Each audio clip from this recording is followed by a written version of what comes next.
Kalau kita lihat sekarang Bapak Ibu, kekacauan dunia sekarang itu kedekatan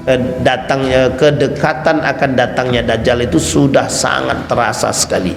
Makanya Bapak Ibu, ini bukan persoalan kita menerka, bukan. Ini persoalannya akidah, Pak. Persoalannya akidah. Apa maksudnya persoalan akidah? Persoalan akidah itu adalah sejauh mana kita mampu bertahan dengan iman kita.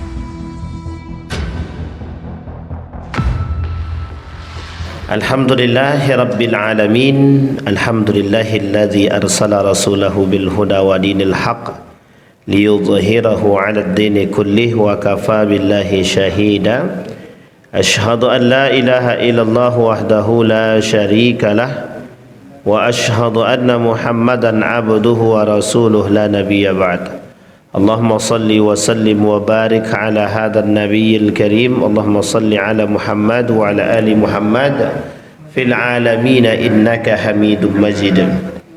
Ya ayuhan nasu ittaqu rabbakumul ladzi khalaqakum min nafsin wahidah wa khalaqa minha zawjaha wa batha minhuma rijalan katsiran wa nisaa'a wattaqullaha alladzi tasaaluna bihi wal arham innallaha kana 'alaikum raqiba. Puji syukur kehadirat Allah dengan mengucapkan alhamdulillahirabbil alamin, berselawat kepada Nabi dengan mengucapkan Allahumma salli ala Muhammad wa ala ali Muhammad fil alamin innaka Hamidum Majid. Bapak Ibu sekalian yang berbahagia, mudah-mudahan di subuh hari ini Allah meridai, memberkahi kita semua. InsyaAllah kita yang hadir husnul khatimah. Amin ya rabbal alamin. Bapak Ibu masih puasa Bapak Ibu? Oh iya. Ini Bapak Ibu ini lebarannya Sabtu apa Ahad? Oh tergantung pemerintah. Mudah-mudahan lah. Pemerintah hari Ahad, Muhammadiyah hari Jumat. Iya, tenang. Iya. Pemerintah mungkin mudah-mudahan kalau tidak ada halangan hari Sabtu. Muhammadiyah hari yang kita khawatirkan ada yang ikut puasanya di Muhammadiyah, kemudian lebarannya di pemerintah, jadi 31 hari dia puasa. Atau sebaliknya, puasanya di pemerintah, lebarannya Muhammadiyah. Itu bagus juga. Yang mana yang apalah yang mudah yang mudah diikuti. Baik Bapak Ibu sekalian yang berbahagia, di subuh hari ini kajian kita nampaknya agak sedikit spesial. Ini agak tumben pula kan begitu. Dari dosa besar melompat ke dosa yang lebih besar lagi gitu. Karena memang persoalan dosa besar ini banyak macamnya. Termasuk pendusta itu adalah dosa besar. Dusta adalah dosa besar. Sampai ada yang mengatakan ra'sudz dzunubi al-kadzibu. Kepala daripada segala dosa itu adalah dusta. Jadi sekali orang itu berdusta, udah itu berdusta terus dia. Apalagi kalau dia berdusta kemudian selamat dia, oh makin jadi, maka dustanya makin banyak dia. Makanya ra'sudz dzunubi al-kadzibu. Yang kedua ada namanya al-kibru. Al-kibru itu kesombongan. Nabi juga pernah bilang ra'su kulli khati'atin al-kibru. Sumber masalah itu adalah kesombongan. Ra'su kulli khati'atin al-kibru. Sumber masalah adalah sombong. Kalau sumber dosa adalah itu dusta, kalau sumber masalah kesalahan khata itu adalah al-kibru, kesombongan. Dua-dua ini masuk dalam sifatnya Dajjal itu. Sombongnya, angkuhnya, dustanya ya sama. Kedua-dua ini itu adalah dosa besar. Makanya kalau ada umat muslim, orang mukmin dia muslim, dia bukan mukmin, orang muslim dia sombong, dia angkuh, dia itu pelaku dosa besar juga. Bahkan orang sombong ini lebih parah lagi. Kalau ada penyembah berhala, tidak lebih berbahaya daripada orang-orang yang sombong. Orang sombong ini dia mempertuhankan diri dia sendiri, mempertuhankan diri dia. Masih mending ada makhluk lain yang dipertuhankan, tapi sebenarnya nggak ada mendingnya ya. Tapi sama aja. Kalau kita lihat itu pada masa Nabi Musa alaihissalam itu ada namanya Samiri namanya. Nah ini nanti termasuk makhluk songong itu. Samiri ini pernah diceritakan, salah satunya juga pernah diceritakan di dalam Al-Quran itu. Samiri ini itu menjadi isyarat persoalan Dajjal. Jadi isyarat persoalan Dajjal. Samiri. Nah Samiri ini itu dia dianggap Tuhan. Dianggap Tuhan. Kenapa dianggap Tuhan? Punya kelebihan. Kelebihan yang dimiliki oleh Samiri ini hampir sama dengan kelebihan yang dimiliki oleh Tuhan. Sehingga banyak yang menyembah Samiri dan mempertuhankan. Nah karena banyak yang mempertuhankan Samiri, jadinya lebih baik lagi. Mereka anggap Samiri ini Tuhan, akhirnya Samiri ini sombong. Makanya bahasa sombong itu lebih berat daripada contoh Fir'aun. Ketika dia menganggap diri dia Tuhan, sombong apa tak sombong? Sombong. Ra'su kulli khati'atin. Qarun ketika dia mengatakan harta itu adalah hasil pencarian dia, sombong apa tak sombong? Sombong. Begitu juga. Nah kalau ada manusia beribadah merasa cukup dengan ibadahnya juga sombong, kata Imam Ghazali. Nah, itu parah, lebih berat lagi. Cuma belum masuk dalam kategori Dajjal, nak masuk dia. Nah, belum masuk dari kategori Dajjal. Baik Bapak Ibu. Nah sekarang judul kita itu Dajjal, apa judulnya Bang? Dajjal muncul di Khurasan. Apakah Dajjal muncul di Khurasan? Sebelum kita berbicara tentang Khurasannya, kita bicara Dajjal dulu Pak. Udah pernah kita bahas di sini Dajjal Pak Ketua? Belum ya? Oh ini baru kali pertama. Wah ini panjang cerita ini. Bapak Ibu, Dajjal itu ada dalam hadis baginda Nabi Muhammad SAW itu pembahasannya ada dua. Ini saya singkatin aja ya, saya singkatin. Dajjal itu pembahasannya ada dua. Ada manusia yang berkarakter Dajjal, ada makhluk Dajjal itu sendiri. Kata Nabi, la ya'tiyanna 'alan nasi dajjaluna kadzabun. Sayati 'alan nasi dajjaluna kadzabun. Akan datang satu masa kepada kalian, kata Nabi, sayati 'alan nas, terhadap manusia, dajjaluna kadzabun. Manusia-manusia yang berkarakter seperti Dajjal. Apa karakter Dajjalnya? Karakternya adalah pendusta. Kadzabun. Kalau kadzibun berarti dia pendusta, dia masuk satu orang yang berdusta. Kadzibani, dua orang yang berdusta. Kalau kadzibuna, banyak sekali yang berdusta. Tapi kalau pakai kadzabun, saking banyaknya manusia yang berdusta, memang itu karakter yang melekat pada manusia. Sekarang saya tanya Bapak Ibu, ada enggak di antara Bapak Ibu yang enggak pernah bohong? Angkat tangan, yang tidak pernah bohong. Berarti Dajjal semua ini. Jangan tersinggung, jangan tersinggung. Ini cuma sekedar intermezzo. Kalau kita bicara tentang Dajjal, kita bicara tentang nifak, munafik juga. Para pendusta itu, orang-orang pendusta itu salah satu sifatnya Dajjal dusta. Salah satu sifatnya atau karakternya orang munafik dusta. Makanya nanti pengikut Dajjal itu salah satunya orang munafik. Dajjal punya sifat dusta. Orang munafik punya karakter dusta. Ada kesamaan? Ada kesamaan? Apa kesamaannya? Dusta.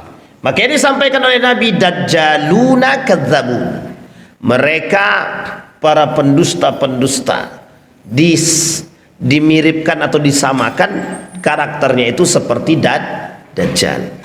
Di dalam hadis yang lain Nabi mengatakan sama, akan muncul satu masa, kata Nabi, orang-orang, manusia-manusia karakter-karakternya seperti Dajjal. Bukan pada kelebihannya, tapi pada aspek dustanya. Itu yang pertama. Ini adalah model Dajjal yang pertama. Sementara yang kedua ada namanya Masihid Dajjal. Nah siapa Masihid Dajjal ini? Masihid Dajjal ini, inilah yang disebutkan oleh para ulama, yang disebutkan oleh Nabi dalam hadisnya tentang akan muncul satu masa atau 10 tanda datangnya kiamat besar. Satu di antara 10 tanda kiamat besar itu, yang pertama itu adalah munculnya Dajjal. Yakhruju ad-Dajjal, keluarnya Dajjal, kata Nabi, bil masyriq, dari arah timur, wa huwal Khurasan, dan itu adalah dari Khurasan. Satu. Yang kedua, kata Nabi cuma sampaikan pada komanya, yakhrujud Dajjal bil masyriq, akan muncul Dajjal dari arah timur. Nah, diperkuatlah dengan hadis yang tadi, wa huwal Khurasan, dan dia adalah Khurasan. Nah, Bapak Ibu, Khurasan ini adalah provinsi, masuk namanya Khurasan Raya namanya, salah satu provinsi yang ada di Iran. Dan provinsi yang ada di Iran ini, dia nanti Khurasan ini berdekatan dengan 2 negara, satu Afghanistan, yang kedua Pakistan. Nah, nanti di sini ada spekulasi-spekulasi tertentu yang mengatakan yang dimaksud dengan Khurasan itu adalah salah satunya yang berdekatan dengan daerah-daerah tepi-tepi pantai itu, yang berdekatan dengan Afghanistan dan Pakistan. Tapi Bapak Ibu sekalian yang berbahagia, Nabi cuma mengatakan wahuwal Khurasan, dan itu adalah Khurasan, kata Nabi. Nanti kita lihat Bapak Ibu siapa Khurasan itu dan bagaimana. Nah, kemudian Bapak Ibu sekalian yang berbahagia, itu 2 macam Dajjal. Sekarang pertanyaannya, adakah Nabi berbicara tentang Dajjal itu secara spesifik? Allah berbicara tentang Dajjal itu secara spesifik dalam Al-Quran? Tak ada.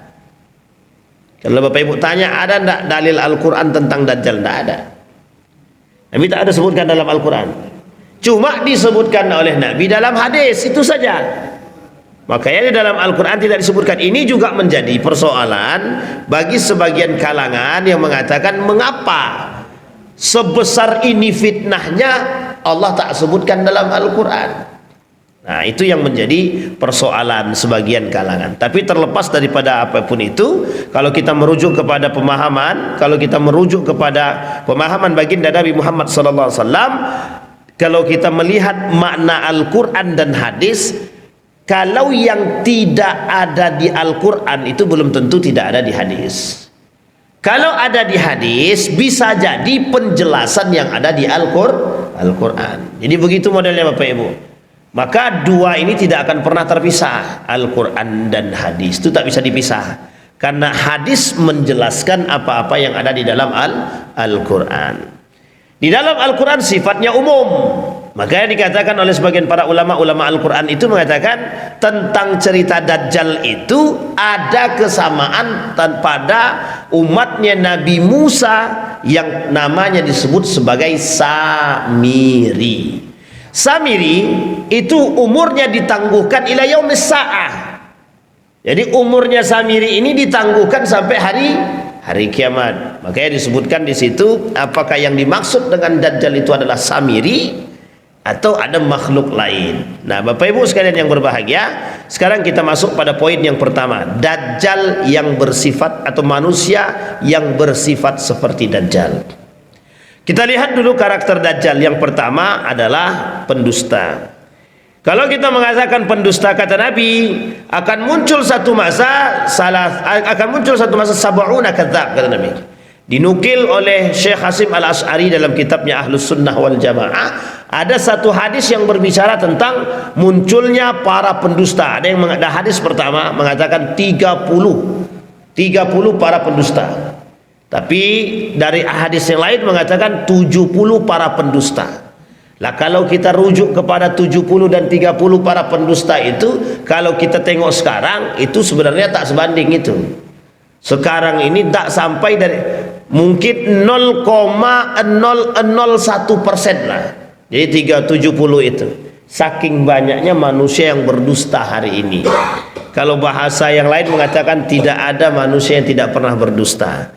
Maka apakah dusta yang sedikit dan besar, kecil dan besar itu menjadi sama ketika mereka mendapatkan label yang disebut dengan Dajjal? Nah, Bapak Ibu sekalian yang berbahagia, kalau merujuk kepada hadis Nabi, tidak begitu modelnya. Kata Nabi, orang-orang yang bersalah itu dia bertobat. Kalau dia bertobat, dia tidak dajjal itu. Kalau dia tidak bertobat, dia baru disebut dengan dajjal. Jadi Bapak Ibu yang pernah berdusta, bertobatlah biar tidak terjebak dalam karakternya. Dan jadi sekarang ini banyak begitu, sudah dia yang salah, sudah pendusta pula, dia tak mau salah pula. Itu yang disebut dengan dajjal beneran itu dajjal betul itu Pak. Itu yang pertama. Yang kedua, apa sifatnya dajjal? Manipulasi, suka memutarbalikkan fakta. Nah, manusia sekarang begitu, melalui kekuatan media, maka banyak sekali fakta yang diputarbalikkan hari ini. Pakai apa cara memutarbalikkannya? Menggunakan media, menggunakan media sosial seperti yang dilakukan oleh Abu Janda. Ada namanya Half of Truth namanya. Jadi Bapak Ibu, beberapa waktu yang lalu kelihatan sekali ada satu pemuda, entah petua, yang jelas itu dia ini sedang berdebat dengan seorang tokoh pakar hukum. Nah, dia mencoba memutarbalikkan fakta. Dalam sejarah itu Indonesia punya hutang terhadap Palestina. Kata beliau, tidak ada itu Indonesia punya hutang terhadap Palestina. Itu kalau orang yang ingin memutarbalikkan fakta. Padahal dalam sejarah diakui oleh beberapa dengan keterangan-keterangan yang cukup valid. Pakar sejarah mengatakan memang termasuk salah satu negara yang memberikan bantuan terhadap kemerdekaan Republik Indonesia adalah Palestina. Dan termasuk yang pertama, salah satu di antara beberapa negara yang masih masuk dalam kategori awal-awal yang mengakui kemerdekaan kemerdekaan Republik Indonesia, itu negaranya Palestina. Nah, datanglah ini Permadi ini, Abu Janda ini, dia kata bahwa, ya kan namanya Permadi kan? Hah? Ya agak-agak mirip lah dengan dajjal itu. Jadi dia buat putar balikkanlah fakta. Nah, beginilah kondisi kita sekarang. Nah, orang-orang seperti ini itu akan diberi panggung. Kenapa? Untuk, ya nggak tahu apakah untuk mengelabui dunia, untuk mengelabui media, untuk mengelabui kebenaran. Yang jelas kedatangan dajjal itu tujuannya adalah memutarbalikkan fakta. Yang salah itu benar, yang benar adalah salah. Ketika di tangan dajjal ini, manipulasinya dajjal yang paling berbahaya itu adalah ketika tangan kanannya itu yang dia sebut surga, maka hakikatnya adalah neraka. Kalau di tangan kirinya ada neraka, hakikatnya adalah surga. Inilah yang disebut dengan kehebatan yang dimiliki oleh dajjal, manipulasi. Jadi manipulasinya itu, nah itu juga yang dilakukan oleh Samiri. Samiri memiliki kelebihan, yang kelebihan dimiliki oleh Samiri ini hampir serupa dengan kelebihan yang dimiliki oleh Tuhan. Disitulah para pengikut-pengikutnya Nabi Musa itu, umatnya Nabi Musa terpedaya dengan kehebatan Samiri. Disinilah Bapak Ibu dalam riwayat itu dikatakan ketika Samiri ini tidak lagi bisa dibendung, disitulah kemudian Samiri ini diikat. Itulah makanya ada yang mengatakan bahwa bisa jadi Samiri ini adalah dajjal yang dinanti-nanti. Baik, kembali kepada poin yang tadi. Nah, itu yang pertama. Jadi kita berbicara tentang karakter manusia yang menyerupai dajjal. Yang ketiga, perkataan dajjal itu manis. Perkataan dajjal adalah manis. Apa maksudnya? Membuat orang tertipu, membuat orang terpedaya. Makanya Bapak Ibu, ketika dajjal itu nanti dia sampai ke kota-kota besar, itu ketika dajjal menginjakkan kaki di kota besar itu, orang-orang yang ada di pedesaan itu akan datang. Mengapa mereka datang? Terpedaya dengan kehebatan dajjal, terpedaya dengan lisannya dajjal. Makanya hari ini itu banyak yang seperti itu, manis di lidah, pahit di hati. Maksudnya bagaimana itu? Nah, itu dia petuah atuk kita pagi hari ini. Apa tadi itu? Tolong dicatat nih. Mulut berkata, hati berdusta. Itulah yang nifak sesungguhnya. Kata Hasan Al-Basri, izharul Islam wa ibtalul kufri. Mereka tampakkan keislaman mereka, mereka sembunyikan kekufuran, sama. Itu yang tadi dikatakan beliau tadi. Mulut berkata, hati berdusta. Tolong kalian catat itu, jadikan judul kalian itu. Salah satu karakter Dajjal adalah mulut berkata, hati berdusta. Baik, kembali kepada poin tadi. Nah, Dajjal di sini Bapak Ibu, Nabi menunjukkan kepada kita dalam hadis-hadisnya, begitulah banyaknya manusia di akhir zaman itu yang menyerupai karakter-karakter Dajjal. Ketika Dajjal itu nanti turun ke muka bumi ini, ketika dilepaskan atau terbuka rantai-rantainya, menjadi satu persoalan serius bagi orang-orang yang ketika itu berada dalam dua kondisi, antara beriman ataupun kufur. Sehingga dalam hadis Nabi yang lain mengatakan, la yanfa'u imanuhum. Jadi ketika Dajjal itu muncul, itu iman kita sudah nggak bermanfaat. Iman kita ini sudah nggak bermanfaat. Tapi mungkin dalam satu riwayat mengatakan bahwa ketika Dajjal itu muncul, orang-orang beriman itu sudah tiada. Makanya saya kalau boleh berhusnuzon, ini atu-atu awani sudah tidak ada nanti ini ketika Dajjal muncul itu.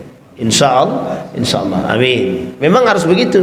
Tapi kalau nanti ada pula dia pas Dajjal muncul, itu kan curiga juga kita, berapa panjang umurnya kan begitu. Baik. Nah, itu yang pertama. Sekarang kita masuk yang kedua. Nah, yang kedua ini Bapak Ibu, itulah yang disebut dengan Masihid Dajjal. Bapak Ibu pernah berdoa kepada Allah, ya Allah, jauhkan kami dari fitnah dan Masih Dajjal. Itu kita baca dalam doa Bapak Ibu.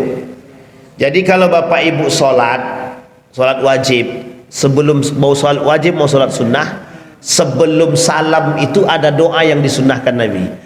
Allahumma inni a'udzubika min azabil qabri wa min azabi jahannam wa min syarri fitnatil mahya wal mamat wa min syarri fitnati masihid dajjal. Ya Allah, jauhkan kami azab kubur. Itu kita, kemudian azab neraka jahanam, fitnah mahya, fitnah kehidupan, fitnah kematian, dan fitnah Masihid Dajjal. Itu. Nah, yang dimaksud oleh Nabi dalam hadis ini, fitnah Masihid Dajjal ini, inilah yang disebut dengan Dajjal yang sesungguhnya, yang berbentuk makhluk yang bertuliskan Dajjal itu sendiri. Nah, sekarang kita masuk. Siapa Dajjal itu? Masihid Dajjal itu. Masihid Dajjal ini dalam hadis Nabi adalah makhluk yang akan keluar, yang akan muncul di akhir zaman sebagai pembuka tanda kiamat besar pertama. Jadi kalau sudah muncul Bapak Ibu Dajjal itu, antara Dajjal sampai hari kiamat besar itu, sampai hari kiamat itu tidak jauh jaraknya. Kenapa? Setiap antara satu tanda dengan tanda-tanda yang lain itu waktunya berdekatan. Contoh, Dajjal muncul. Masa Dajjal muncul, nanti akan selesai muncul Ya'juj wa Ma'juj. Tak lama berselang Ya'juj wa Ma'juj selama 40 hari, muncul lagi yang lain. Begitulah seterusnya sampai datangnya yang disebut dengan zalzalah. Apa itu zalzalah? Goncangan bumi. Apa itu goncangan bumi? Kehancuran yang sesungguhnya. Kapan itu? Di tanda kiamat terakhir, ketika matahari itu sudah tidak lagi terbit dari tempat asalnya. Dari mana matahari kita terbit Bapak Ibu? Dari timur atau barat? Dari timur dia terbit, tenggelamnya di salah terbalik apa? Atau balik ya? Oh, kiamat itu berarti. Jadi terbitnya dari sekarang terbitnya dari barat apa dari timur? Dari timur. Ya betul ya tadi. Terbit dari timur, tenggelamnya di barat. Kan begitu? Ah, nanti terbalik. Nanti ketika sudah min maghribiha, ketika matahari sudah mulai terbit dari arah barat dan timbul kemudian di arah timur, tenggelam di arah timur, maka disitulah yang disebut dengan munculnya zalzalah. Kemudian akan muncul zalzalah besar. Tempat yang pertama akan hancur adalah Makkah wal Madinah, dan itu batu akan berterbangan seperti kapas. Itulah yang disebut dengan kiamat yang sesungguhnya. Nah, jadi Bapak Ibu sekalian yang berbahagia, jangan bayangkan betapa besarnya kiamat tersebut, tapi bayangkan sebesar apa iman kita. Karena kita berdoa kepada Allah itu jangan sampai kita bertemu dengan hari kiamat. Kata Nabi, seburuk-buruknya kaum itu yang bertemu, aswaul qaum, seburuk-buruknya kaum yang bertemu dengan hari kiamat. Tapi insya Allah saya yakin kita semua Bapak Ibu mudah-mudahan tidak bertemu dengan Dajjal dan tidak bertemu dengan hari kiamat. Amin. Jadi Bapak Ibu, apakah ada sahabat yang bertanya sama Nabi tentang begini? Ada. Memang sahabat itu bertanya, ya Rasulullah, ketika itu terjadi, bisakah engkau berdoa kepada Allah matikan kami? Jadi saking takutnya para sahabat itu, dia berdoa, minta kepada Nabi agar berdoa kepada Allah agar sahabat-sahabat ini dimatikan sebelum bertemunya dengan keadaan tersebut. Bapak Ibu pernah lihat ceritanya Yahya Waloni? Dia dalam ceramahnya sebelum wafat itu dia bilang, menunggu kematian, entah kapan datang, capek hidup, kata dia. Nah, itu ada disampaikannya dalam beberapa ceramah itu yang cukup viral itu. Dan dia kata bahwa aku selalu menunggu kematian itu, biar sudah capek hidup itu.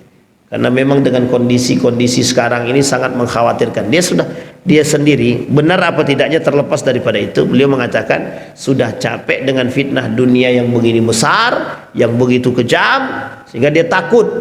Nah, maka dia berharap dimatikan oleh Allah Subhanahu wa Ta'ala, dan ternyata beliau wafat. Kita doakan mudah-mudahan husnul khatimah. Nah, kemudian apa karakter cirinya? Ciri daripada Dajjal tadi bertuliskan di jidatnya sini kafir, kafaro.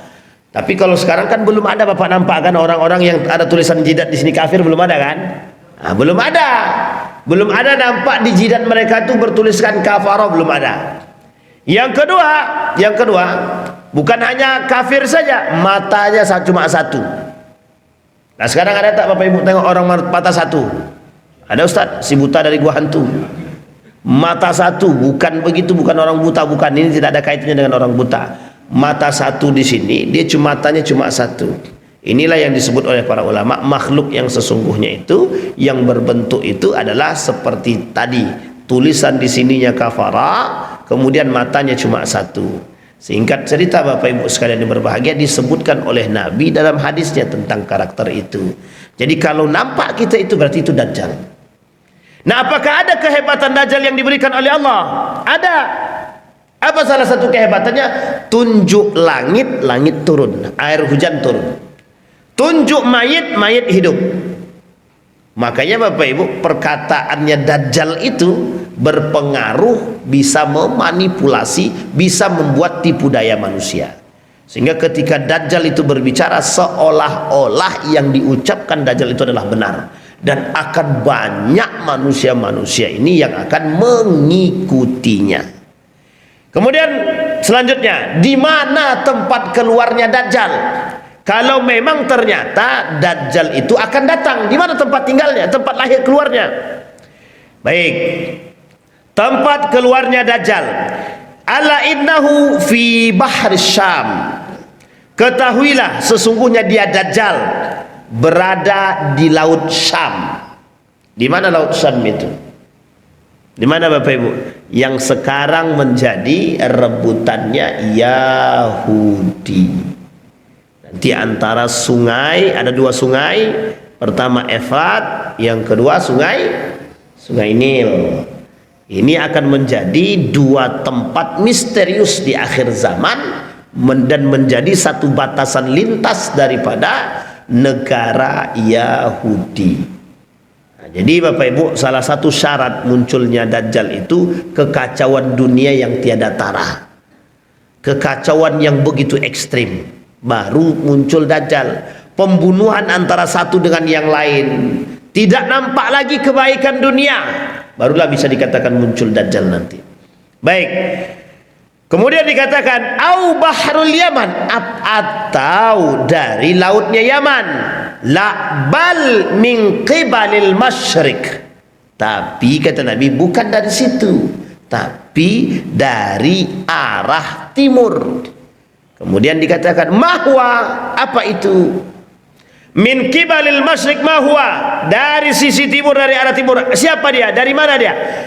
Wa auma biyadihi ilal masyriq. Kemudian Nabi Muhammad SAW memberikan isyarat dengan tangannya ke arah timur. Nabi tunjuk ke arah timur. Baik, itu belum terlalu spesifik hadisnya. Diriwayatkan dari Abu Bakar Siddiq radhiyallahu anhu, dia berkata Rasulullah sallallahu alaihi wasallam meriwayatkan hadis kepada kami, beliau bersabda, "Ad-Dajjal yakhruj min ardin bil masyriq." Dajjal akan muncul dari arah timur. Yuqalu laha al-Khurasan. Dikatakan kepada Abu Bakar Siddiq, kata Nabi, wa huwal Khurasan, dan dia adalah Khurasan. Nah, sekarang Bapak Ibu, di mana letak Khurasan itu? Nah, Bapak Ibu boleh cek di Google di mana letak Khurasan. Nah, nanti akan ketemu. Khurasan ini salah satu di antara 31 provinsi yang ada di Iran. Satu di antaranya Khurasan. Kira-kira tanya di Google, "Hei Simbah Google, apakah Khurasan itu bagian daripada Iran?" Jawabannya, untuk Iran modern sekarang, secara administratif Khurasan masuk dalam lingkaran negara Iran. Sekarang sudah paham Bapak Ibu? Sudah bisa dipahami? Pertanyaannya, betulkah perkataan Nabi tersebut? Nah, ini yang kemudian menjadi persoalan. Apakah Nabi itu benar? Sekarang saya tanya Bapak Ibu, apakah perkataan Nabi itu betul? Ibu-ibu, apakah perkataan Nabi itu betul? Pasti betul.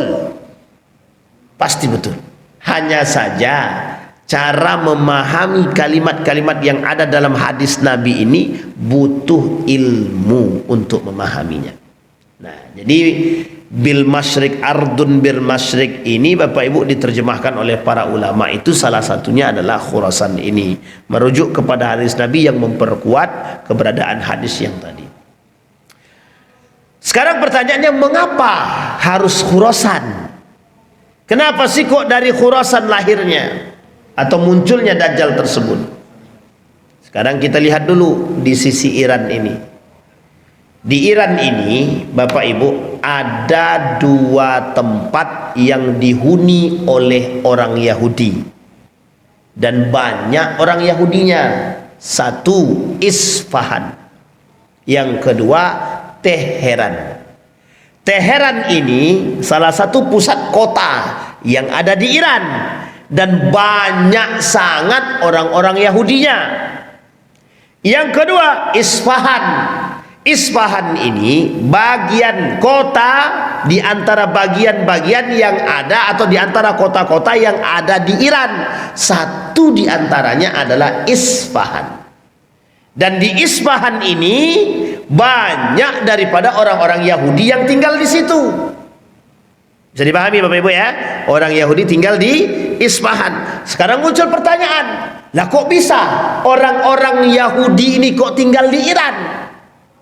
Sampai sini kira-kira Bapak Ibu bisa beranggapan seperti apa? Apa mungkin Iran itu bertikai dengan Yahudi? Kawan atau lawan? Nah, berarti apa tidak mendukung Iran, mendukungnya Amerika? Oh, tak juga, tidak mendukung Amerika juga beliau. Berarti tidak mendukung Amerika, tidak mendukung Iran. Terus kita dukung siapa?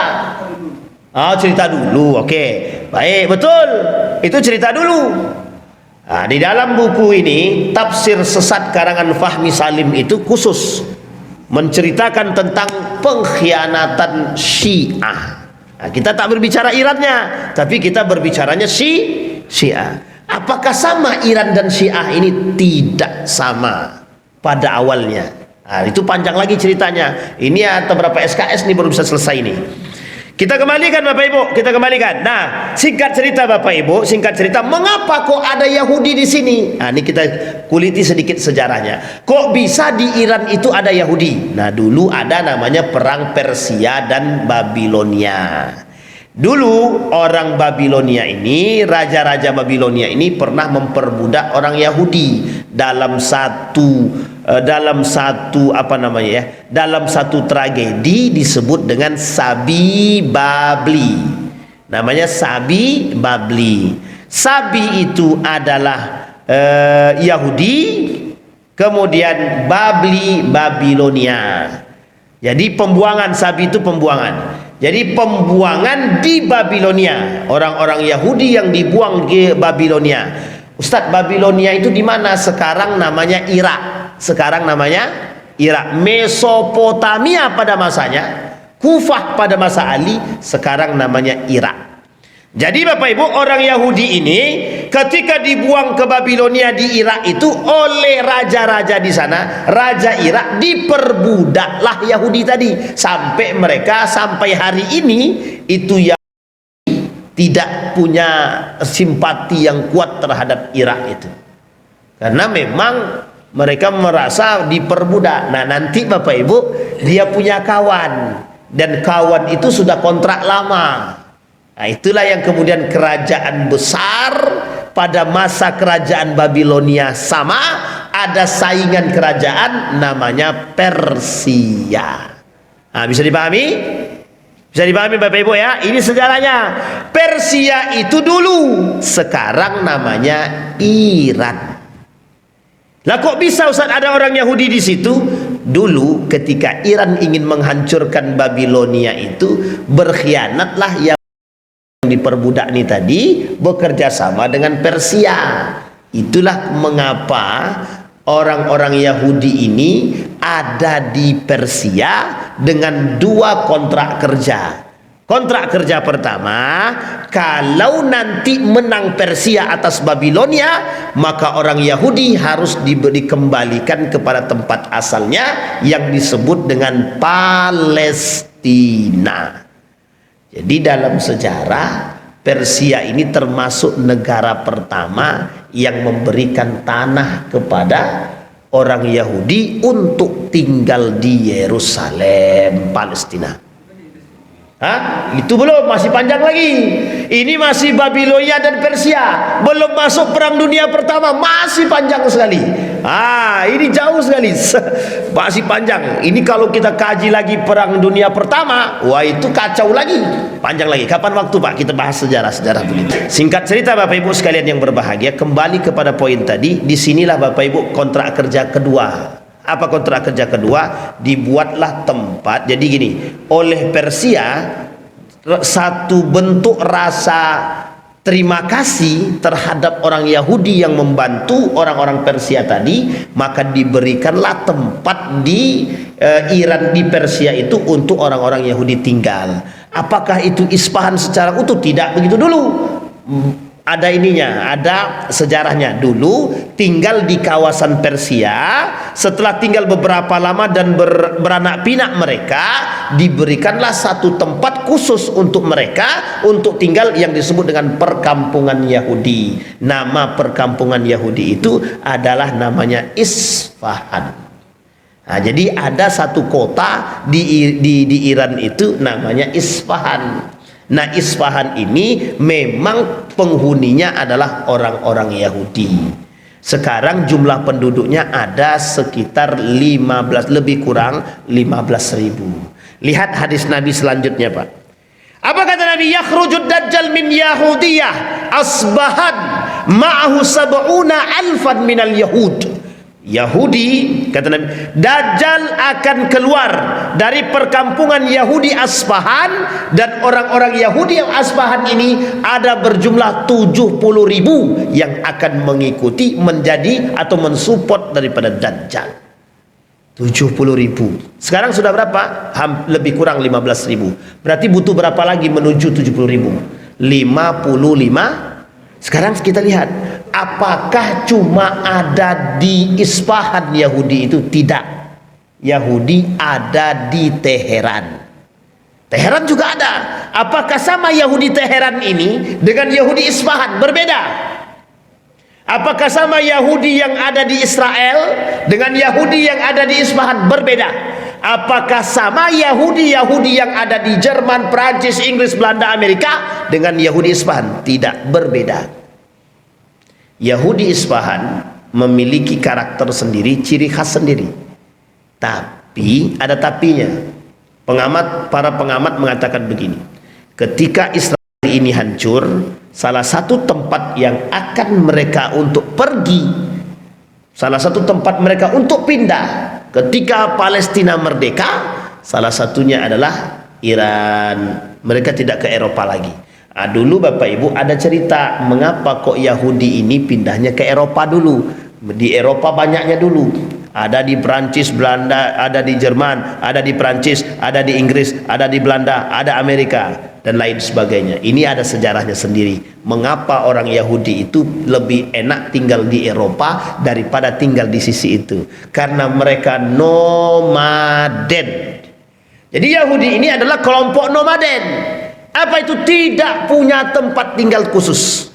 Makanya di situ mengapa Theodor Herzl itu meminta sebidang tanah kepada Sultan Abdul Hamid untuk dibangunkan perkampungan Yahudi.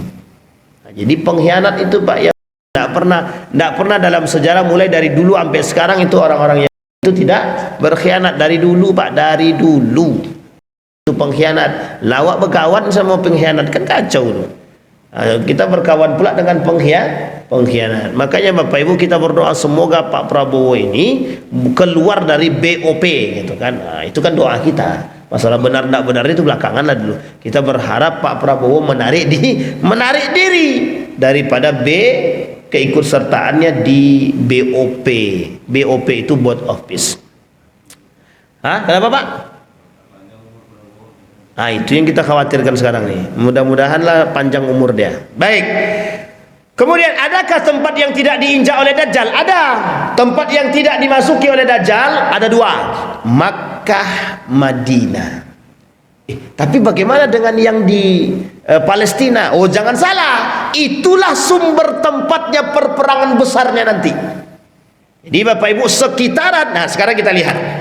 Ada enggak di dalam hadis Nabi tentang persoalan Eropa? Ada enggak? Cuma ada satu, Romawi. Nah Romawi itu sekarang itu disebut dengan Eropa. Romawi dulu itu bukan Eropa. Bukan Eropa dulunya. Masuk bagian daripada Konstantinopel. Nah di Konstantinopel itu Turki. Di Turki itu kan ada dua tempat. Ada dua, satu masuk Asia, satu lagi masuk Eropa.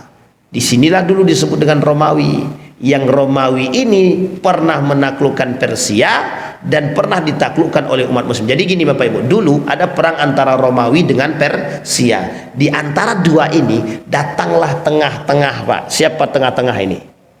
Tengah-tengah ini di antara perang antara Persia dan Romawi datang sekelompok kecil minoritas Muslim. Satu di antara di sini ada namanya Khalid ibn Walid. Khalid ibn Walid ini melakukan kerjasama dengan Persia. Yang satu saya lupa namanya bekerja sama dengan Romawi. Disinilah kekuatan umat Muslim bisa mengobrak-abrik dua ini dan kedua-duanya ditaklukkan oleh Muslim. Begitu kehebatan umat Muslim pada masanya. Dikenal dengan sejarah Muhammad Al-Fatih. Itu dia Pak, heroik banget Muslim itu sebenarnya. Cuma kita tak bangga. Kita yang tak bangga dengan para pejuang-pejuang Muslim kita nih. Kita kembalikan. Itu nanti kapan waktu kita cerita lagi kalau banyak panjang umur Pak. Baik, dua tempat yang tidak dimasuki oleh Dajjal, Makkah, Madinah. Lah kok bisa begitu tidak dimasuki? Kesucian yang dijaga. Kesucian ini sampai nanti pada akhirnya kehancuran itu dalam bentuk zalzalah tadi. Sampai di sini bisa dipahami Bapak Ibu ya. Nah sekarang pertanyaan muncul lagi, berarti Dajjal itu akan muncul di Iran Pak Ustaz? Nah disinilah pertanyaannya muncul. kok bisa? Apa benar Dajjal itu akan muncul di Iran? Disinilah Bapak Ibu para ulama tidak bisa memastikan. Hanya saja kembali kepada dalil-dalil yang tadi kita sampaikan. Salah satu di antaranya Nabi mengatakan Khurasan. Salah duanya Nabi pernah mengatakan dari arah timur. Kalau dari arah timur bisa jadi itu Khurasan, bisa jadi perbatasan antara Afghanistan dan Pakistan kejadian perang sekarang, bisa jadi dari arah yang berbeda. Bisa dipahami Bapak Ibu ya? Bisa jadi dari arah yang berbeda. Yang ketiga, dari mana lagi? Bisa jadi dari Isfahan itu sendiri. Nah sekarang kita lihat seberapa banyak pengikut daripada Dajjal itu sendiri. Yang pertama Bapak Ibu, Dajjal itu pengikutnya paling tidak pengikut Dajjal itu ada 7. Pengikut Dajjal itu ada 7. Pengikut Dajjal ada 7 ini, satu di antara yang pertama sekali adalah itu yang disebut dengan Yahudi Isfahan.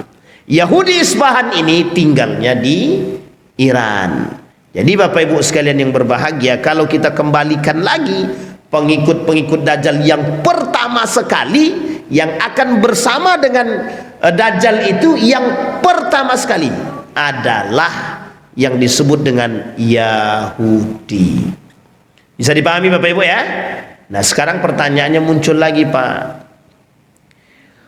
berapa lama lagi menunggu yang tadinya 15.000 lebih kurang ini bisa menjadi 70.000? Kira-kira Dajjal itu sudah semakin dekat atau semakin jauh Pak Ustadz? Semakin dekat. Kalau kita lihat sekarang Bapak Ibu, kekacauan dunia sekarang itu kedekatan akan datangnya Dajjal itu sudah sangat terasa sekali. Makanya Bapak Ibu, ini bukan persoalan kita menerka, bukan. Ini persoalannya akidah Pak, persoalannya akidah. Apa maksudnya persoalan akidah? Persoalan akidah itu adalah sejauh mana kita mampu bertahan dengan iman kita. Jadi kalau kita tak bertahan dengan iman kita, kita menjadi pengikut Dajjal. Itu yang pertama. Sekarang yang kedua Pak, siapa saja pengikut Dajjal itu? Kaum wanita, perempuan-perempuan yang mudah tertipu, perempuan-perempuan yang cinta terhadap dunia, perempuan-perempuan yang mudah didustai. Kenapa demikian? Satu di antara fitnah terberat kata Nabi di akhir zaman adalah perempuan. Tapi kan Dajjal tidak menikah Pak Ustaz. Ya memang. Jadi Bapak Ibu, dulu pernah muncul pada masa Nabi itu seorang yang sangat pendusta sekali pada masa Nabi. Saya lupa namanya, tapi sangat pendusta. Siapa namanya? Ya itu julukannya saja. Julukannya. Jadi ada seorang pemuda sangat pendusta Pak. Sampai-sampai Nabi ditanya oleh para sahabat, bagaimana pandangan Nabi tentang Fulan ibn Fulan? Nabi nggak bisa menjawab karena memang posisinya Nabi tidak bisa katakan apakah itu Dajjal atau tidak, karena sahabat bertanya. Kemudian Umar bin Khattab bilang begini, Al-Kadzab, kata Umar bin Khattab. Nah inilah julukan yang dapat untuk dia. Kenapa begitu? Saking pendustanya Pak. Cuma dijawab oleh pemuda tersebut ketika ditanya apakah dia ini Dajjal, ditanya bagaimana pertanyaannya. Satu, dijawab sama dia, kata pemuda tersebut, Dajjal itu matanya satu, sementara mata saya dua. Dajjal itu tidak beranak, sementara saya punya istri, punya anak. Nah, disitulah Bapak Ibu dilabelilah si pemuda tersebut sebagai labelnya Al-Kadzab, pendusta. Karakter pendustaannya dia sama seperti Dajjal. Jadi memang karakter-karakter Dajjal ini menjadi karakter pasaran sekarang. Makanya Bapak Ibu, kalau sekarang ini kalau kita mau lebih wow, ya kita tinggalkan dusta. Karena dusta itu sudah menjadi pasar sekarang, sudah menjadi pasaran. Oh, pendusta lah, itu udah pasaran itunya. Kita kan pengennya yang tidak pasaran. Nah, apa caranya biar kita tidak menjadi orang yang pasaran? Ya udah, jujur aja, ndak usah pendusta. Kalau dulu, nah sekarang kan kita susah nih mencari orang yang baik nih, yang mencari orang jujur susah. Karena Nabi, kata Nabi, Dajjal itu akan muncul di masa sanawatun khadda'at, masa-masa tipu daya. Nah, masa-masa tipu daya itu kapan? Apakah sekarang, apakah yang akan datang? Sekarang agak mirip, meskipun masih ada orang-orang yang jujur, tapi apakah nanti? Wallahu a'lam bishawab. Baik, kemudian Bapak Ibu, siapa lagi selain dari Yahudi Isfahan, selain daripada perempuan? Yatba'uhu aqwamun kana wujuhum al-majjan al-mutraqah. Akan muncul kelompok-kelompok yang muka mereka ini rata, mata-mata mereka sipit. Ini susah nih kalau begini nih. Apakah itu bangsa Mongol ataukah bangsa Tuk? Di sini dikatakan salah satu di antaranya adalah pengikut Dajjal yang paling banyak adalah orang Yahudi, satu, yang kedua Ajam, yang ketiga bangsa Tuk. Bangsa Tuk di sini ini agak sedikit debatable. Ada yang mengatakan Turki, ada yang mengatakan ini Mongol, karena Mongol itu satu, matanya sipit, mukanya datar di sini maksudnya hidungnya pesek. Ya beda-beda tipis lah dengan kalau Bapak Ibu tengok ya orang-orang itulah. Orang mana maksudnya itu? Yang bermatakan sipit lah, kan begitu. Nah, jadi apakah itu juga? Wallahu a'lam bishawab, tapi salah satunya di situ. Bapak Ibu kalau lihat status kerajaan Mongol pada masa mereka menghancurkan Abbasiyah, maka tidak jauh berbeda dengan kondisinya, Pak. Bengisnya, sadisnya, parahnya, kelakuannya, tidak berperi kemanusiaan sama sekali. Ketika Dajjal itu datang, para pengikut-pengikut itu sama, Pak, karakternya seperti itu. Dan manusia dari berbagai bangsa dan golongan, sebagian besar dari mereka adalah orang-orang Arab dusun yang juga para wanita, Arab-Arab perbatasan. Nah, Bapak Ibu, yang keempat ada namanya Khawarij. Khawarij itu, Ustaz, kan Khawarij sudah dibunuh oleh Ali bin Abi Thalib, sudah dihabisin. Tapi kok masih ada? Kenapa kok Nabi katakan ada Khawarij? Ini yang disebut dengan Neo Khawarij. Apa itu Neo Khawarij? Khawarij modern. Khawarij apa namanya? Modern. 80.000 orang mereka mengenakan topi perang. Kata Imam Ahmad ibn Hanbal, salah satu pengikut Dajjal tadi adalah ada sekitar berjumlah 80.000 orang dan mereka menggunakan topi perang. Dalam riwayat, dalam hadis Abu Bakar radhiyallahu anhu terdahulu, yatba'uhu aqwamun kana wujuhum majjan al-mutraqah. Tadi yang saya sampaikan. Kemudian Bapak Ibu, demikian pula orang-orang Ajam, sebagaimana dijelaskan sifat mereka dalam hadis Abu Hurairah radhiyallahu anhu, la taqumus sa'ah hatta tuqatilu khuzan wa karman minal a'ajib hamral wujuh fatasha al-waq sigar al-a'yun ka'anna wujuhuhumul majjanul mutraqa ni'aluhumus sya'ar. Nanti kata Nabi, salah satu pengikutnya itu yang paling spesifik, kata Nabi, yang paling sangat mirip adalah tidak akan terjadi hari kiamat sampai mereka memerangi bangsa Khuz dan Karman dari kalangan Ajam. Wajah mereka merah, hidung mereka pesek, mata mereka sipit, wajah mereka seperti tameng yang dilapisi kulit, dan terompa-terompa mereka terbuat dari bulu. Coba Bapak Ibu tebak sekarang. Hampir mirip dengan Mongol, persis hampir mirip. Makanya Bapak Ibu, kalau kita tengok sejarah Mongol itu, karakter orang Mongol itu mirip banget, Pak. Nah, sekarang kita lihat di mana Mongol itu? Perbatasan India dan Cina. Yang dibatasi ya bisa jadi pegunungan, bisa jadi ada yang mengatakan dibatasi oleh tembok Cina, dan itu Bapak Ibu bengisnya bukan main, sadisnya bukan main. Jadi kita sekarang cek dulu. Dulu bangsa Mongol ini ada namanya bangsa Tartar. Bangsa paling sadis, Tartar dan Tuk namanya. Tahu Bapak Ibu siapa yang mengalahkannya? Dikalahkan oleh kelompok Muslim dari Bani Mamalik, namanya Mamluk. Ada kerajaan Mamluk namanya. Kalau disebut di sini Mamalik, kelak mereka yang akan membumi hanguskan bangsa Tartar Mongol pada saatnya itu.